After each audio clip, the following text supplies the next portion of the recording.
Jesaja 30, Vers 15. Dit is wat God de Heer zegt, die wir im Israel die Heilige ist. Want je kunt omheren en ruhig blijven, waar je kunt raden. Want je stil blijven en vertrouwen holen, waar je sterk zijn. Aber so will die dort nicht. Die Psychologen sagen, dass viele Menschen nicht mal ihr Verstand im vollen Brücken tun, so es Gott das gemerkt hat. Und dass unsere Handys oder Cellphones haben den Platz genommen. Menschen teilen nicht mal taub oder tragen auf, sondern sie brücken ihr Phone. Wir schreiben und typen nicht mal, sondern wir brücken einfach bloß einen kleinen Knopf drücken und verteilen.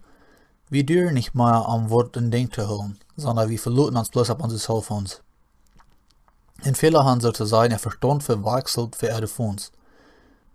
Und daran kann sie nur stören. Nu, ich sage euch, dass ein Phone schlecht ist. Aber wenn wir das auch recht brücken tun, dann wird das ein Hindernis für den Wandel, was du soll sein zwischen Mensch und Gott. All die Möglichkeiten, was die moderne Technologie anbietet, sind ein Teil.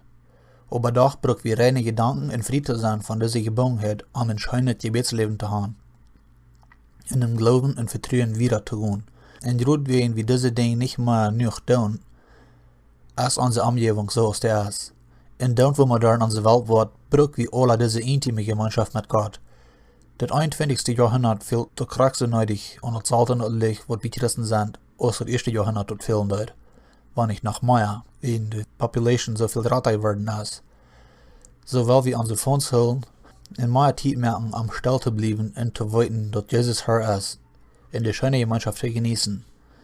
Und war dort Licht und Salz sein, was wir als Christen sollen sein. Ich will für mich Gott wiedersehen.